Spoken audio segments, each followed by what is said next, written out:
Police in New York are stepping up security outside the Manhattan courthouse, where former President Donald Trump is expected to appear this Tuesday. You can see their guards putting up barricades, and the former president called for protests. As a matter of fact, earlier this week, we've been reporting on it following his historic indictment. And a live look now at the tarmac here. This is at Palm Beach International Airport.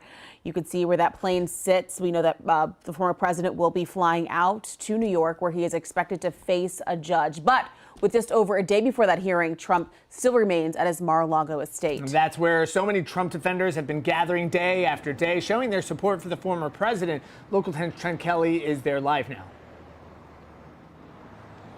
Yeah, that's right, Alex and Andrew. The former president now just days away from that expected arraignment in a New York City courtroom. Ahead of that, however, he remains here at Mar-a-Lago, hunkering down with his legal team. His supporters, however, continue to gather here near Palm Beach, many of them saying they will stick by his side, even in the face of these criminal charges.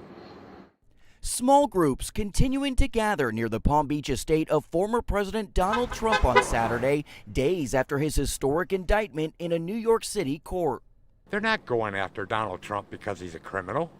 They're going after Donald Trump because he is screwing up business as usual. Most Republicans rushing to defend the former president, including potential 2024 rival Florida Governor Ron DeSantis, who had this to say about the Manhattan District Attorney.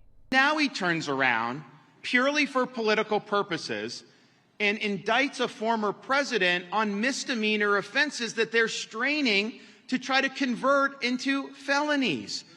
That is when you know that the law has been weaponized for political purposes. Trump expected to fly to New York City tomorrow ahead of his arraignment on Tuesday.